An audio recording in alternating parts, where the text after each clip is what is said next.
Bienvenidos a Historia del Fútbol Mexicano.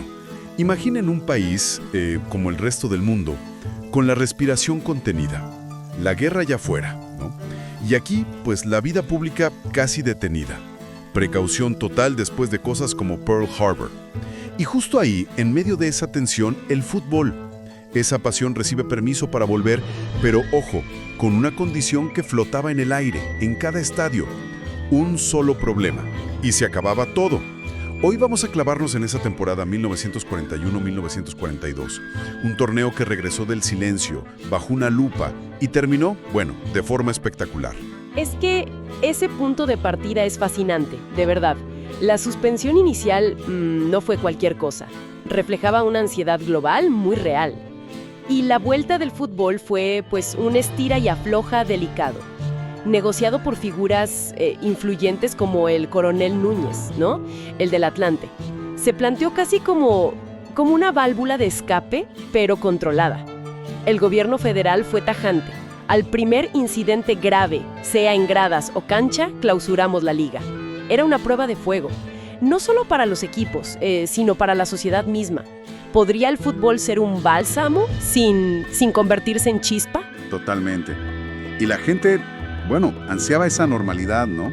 Esa emoción del juego. Y el fútbol regresó con una doble carga. Entretener, sí, pero quizás más importante demostrar que se podía disfrutar la pasión colectiva. Con orden. Así que vamos a sumergirnos en cómo se desarrolló esa temporada bajo presión, cómo se vivió ese regreso tan esperado y cómo culminó en una definición de campeonato que, bueno, sigue resonando hoy en día. El 1 de marzo de 1942. El balón, ¡pum!, volvió a moverse. Guadalajara fue el escenario del primer gran partido de la reanudación, la selección Jalisco contra el Atlante, los famosos azulgranas. Se sentía la expectativa en el aire, ¿no crees? Como si la gente quisiera, pues, sacudirse la angustia mundial con el juego. Y Atlante pareció entenderlo, ¿eh? Arrancó con todo. Vaya que sí. Se fueron arriba 3-0 rapidísimo. Goles de Olivares, Jot y Mendoza. Daba la impresión de que iba a ser un día de campo para los de la capital. Pero ahí es donde entra el orgullo local, claro. Jalisco, que había estado, pues, desaparecido en la primera mitad, tuvo una reacción bravía en el segundo tiempo, seguramente impulsada por su público. ¿Y qué pasó? ¿Les alcanzó para empatar o...? Casi. Guadalupe Velázquez y Margarito Corona, de penal, pusieron el 3-2. El portero del Atlante, Raúl Estrada, tuvo que emplearse a fondo para evitar el empate. Atlante se llevó los puntos, sí, pero ese 3-2 final fue como un aviso. El parón no había mermado la competitividad. Ni las ganas. Quedó claro que la liga volvía con todo, ¿eh? Y esa jornada inaugural post-pausa no paró ahí, ¿verdad? En la Ciudad de México. El Real Club España, otro de los equipos fuertes, los hispanistas, mandó un mensaje clarísimo. Golearon 5-1 al América. Órale, dejaban ver sus intenciones de ir por el título. Y unos días después, el Marte también mostró su poderío. Un 6-3 sobre Asturias, que por cierto, parecía no levantar cabeza. Es interesante notar cómo, más allá de los resultados, parecía haber una conciencia colectiva. Esa advertencia del gobierno tan seria parece que sí influyó. No solo en un nivel de juego muy alto, quizás por la necesidad de enfocarse en lo deportivo, sino también en el comportamiento de las aficiones. Las crónicas de la época resaltan una atmósfera intensa, sí, pero generalmente ordenada.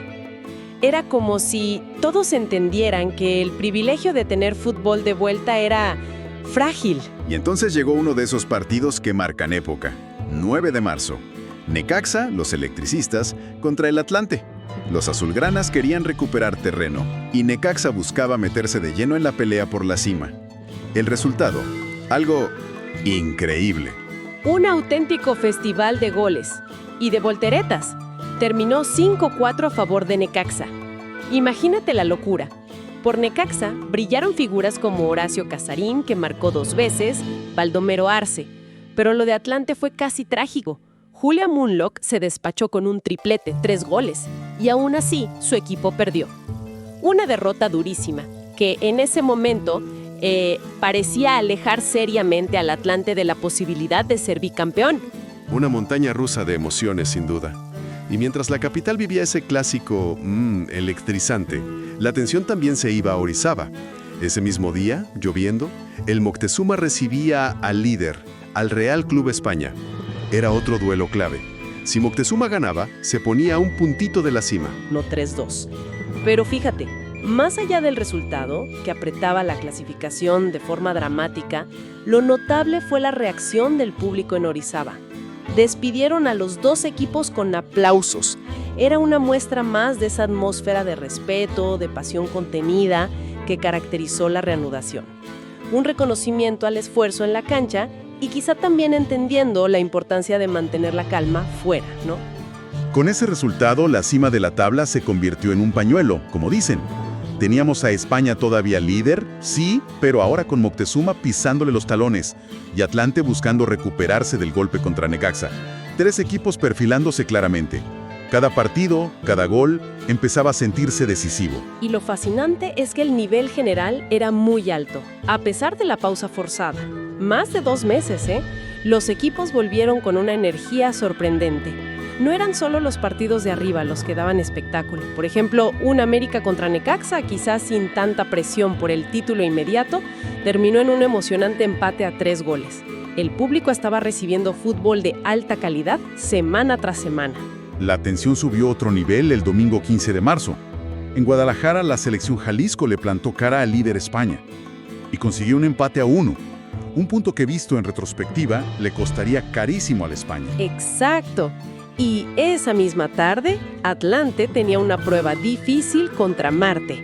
Sufrieron, no fue fácil, pero consiguieron una victoria clave, 4-3. La consecuencia directa de estos 2 resultados, un empate en el primer lugar, entre Atlante y España. La liga estaba al rojo vivo, y Moctezuma seguía ahí, al acecho, esperando cualquier tropiezo. Las semanas siguientes fueron una persecución implacable. Atlante y España parecían no dar respiro. Los azulgranas vencieron 4-2 a Asturias, España respondió liquidando 4-1 a Marte, mantenían el pulso codo a codo en la punta. Pero entonces llegó un partido que muchos consideraban definitorio. Así es, Atlante recibía en su campo a Moctezuma. Los de Orizaba llegaban con la moral por las nubes, después de su victoria contra España, y veían la oportunidad de oro, ganar en casa del colíder y, quizás, asaltar la cima ellos mismos.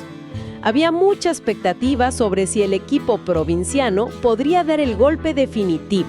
Pero el fútbol a veces tiene guiones inesperados, ¿no? ¿Qué pasó ese día? ¿Fue la presión? ¿Quizás la experiencia de Atlante? Es difícil saberlo con certeza, sin estar ahí, claro. Pero las crónicas sugieren que Moctezuma no tuvo su mejor día. Quizá la presión de jugar un partido tan trascendental fuera de casa contra un rival tan experimentado como Atlante les pesó. No encontraron esa fluidez que los había caracterizado.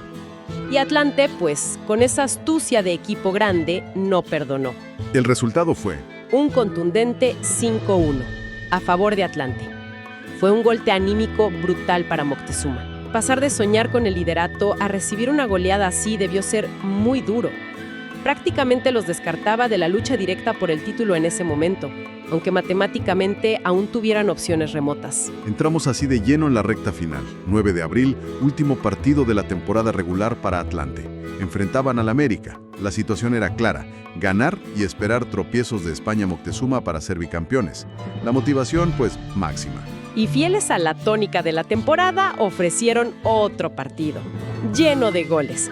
Ganó Atlante 6-4. Un marcador altísimo, reflejo de la vocación ofensiva de muchos equipos esa temporada, pero quizás también de ciertas fragilidades defensivas que se pagaban caro. La afición atlantista celebraba en las gradas, ¿no? Sentían el título muy cerca, pero, como bien dices, dependían de otros. La presión se trasladó entonces por completo al Real Club España. 3 días después, visitaban al Asturias. En su propio campo, el Parque Asturias. La misión era única: ganar para igualar a Atlante en puntos y forzar como mínimo un desempate. El ambiente debió ser de máxima tensión. Ya lo fue. Un partido trabado, nervioso, donde cada pelota valía oro. Pero España sacó la casta. demostró por qué estaba peleando el título y consiguió la victoria. 2-0. Increíble. De nuevo empatados en la cima con Atlante. El campeonato se definiría entre ellos. O eso parecía. Porque todavía faltaba Moctezuma. Ellos tenían partidos pendientes y, aunque remoto, existía la posibilidad matemática de un triple empate. Si ganaban sus juegos restantes, podían igualar a los dos líderes. Primero, recibieron a Marte y cumplieron. Ganaron 3-0. La llama de la esperanza, por pequeña que fuera, seguía viva en Orizaba. Todo se redujo a un último partido clave para ellos. El 28 de abril, Moctezuma recibía a Necaxa en Orizaba. Me imagino a los aficionados de Atlante y España pegados a la radio esperando noticias, ¿no? El estadio en Orizaba lleno hasta la bandera, soñando con la hazaña. ¿Y cómo se desarrolló ese partido?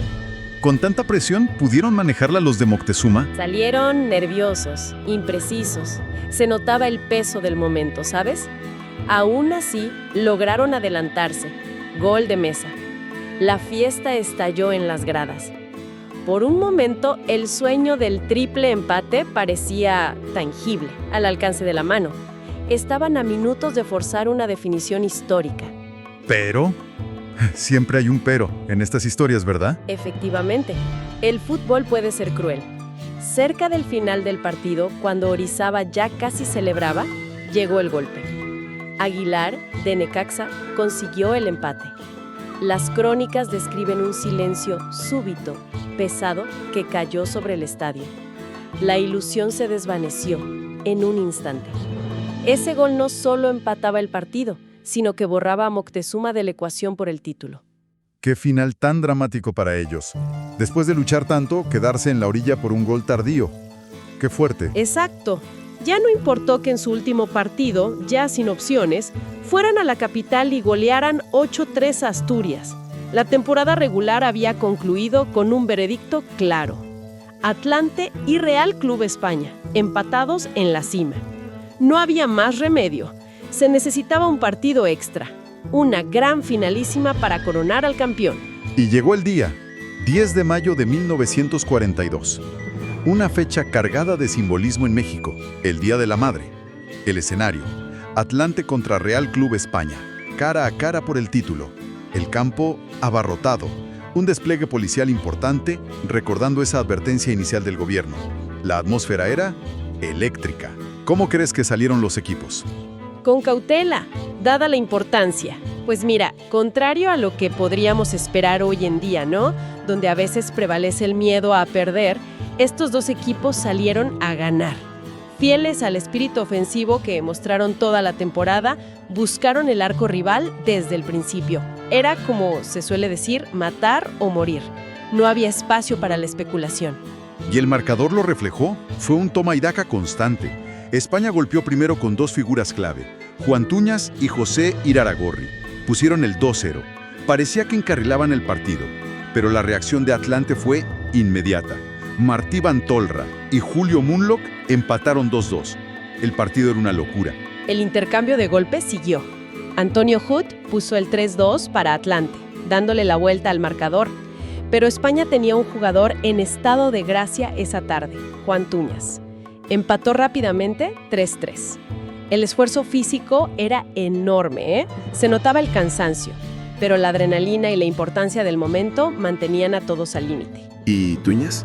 ¿No había dicho su última palabra, o sí? Para nada. Completó una actuación memorable. Marcó su tercer gol personal, un hat-trick en la final, para poner el 4-3 a favor de España. Y como si fuera poco, dio la asistencia para que Emilín Alonso marcara el 5-3. Una actuación individual decisiva, de esas que quedan grabadas en la historia de las finales. ¡Qué bárbaro! Con un 5-3 en contra, parecía todo perdido para Atlante. ¿Se rindieron? Ni mucho menos. Atlante era un equipo con mucho orgullo. Se lanzaron con todo lo que les quedaba, buscando una remontada heroica. Alberto Mendoza consiguió el 5-4, poniendo el final al rojo vivo. Los últimos minutos fueron de infarto. Atlante volcado al ataque. Y ahí surgió la otra figura clave para España, su portero, Gregorio Sangenís. Tuvo intervenciones cruciales. Se convirtió en un muro que sostuvo la ventaja. ¿Y el ambiente en las gradas? ¿Se mantuvo la calma a pesar de la tensión extrema? Hubo algunos roces, algunos conatos de bronca aislados, como es casi inevitable en partidos de esta magnitud y con tanta rivalidad, claro. Pero fueron controlados rápidamente. Lo que predominó, según los reportes, fue el reconocimiento final al espectáculo que habían brindado los 22 jugadores. Una entrega total, un fútbol de altísimo nivel en el partido más importante. Y finalmente, el silbatazo. Y el título para el Real Club España. Campeones del torneo 1941-1942 tras ganar esa final inolvidable por 5-4. Una culminación espectacular para una temporada que nació bajo la sombra de la incertidumbre mundial y la presión local por mantener el orden. ¡Qué temporada! Comenzó con esa advertencia casi amenazante del gobierno y terminó con una de las finales más emocionantes y llenas de goles que se recuerden. Te hace pensar, ¿no? ¿Qué ingredientes necesita una final para ser recordada como grande? ¿Es solo la cantidad de goles? ¿La tensión hasta el último segundo? ¿La historia detrás, como en este caso? Es una gran pregunta. Yo creo que es una mezcla de todo eso. Los 9 goles son espectaculares, sin duda. La tensión fue máxima, pero el contexto de esta temporada le añade un valor único. El regreso del fútbol en plena guerra, la presión sobre jugadores y afición, la amenaza constante de cancelación. Y luego, en el momento decisivo, tienes actuaciones individuales legendarias como la de Tuñas con su hat-trick y asistencia o la de Sangenís aguantando el resultado al final. Fue más que un partido, fue el clímax de una prueba superada por el fútbol mexicano. Una verdadera joya histórica. Sin duda, una historia que merecía ser contada. Esperamos que hayan disfrutado esta inmersión en un momento tan particular y emocionante de nuestro fútbol. Si les gustó este viaje al pasado, les agradeceríamos mucho que le dieran me gusta a este contenido. Y si quieren seguir explorando estas historias, suscríbanse al canal y activen las notificaciones. Compartan esto con otros apasionados del fútbol, seguro que les interesará. Y por supuesto queremos saber qué piensan. ¿Conocían esta final de 5-4? ¿Qué les pareció la historia de esta temporada tan especial? Déjenos su comentario aquí abajo, nos encanta leer sus opiniones.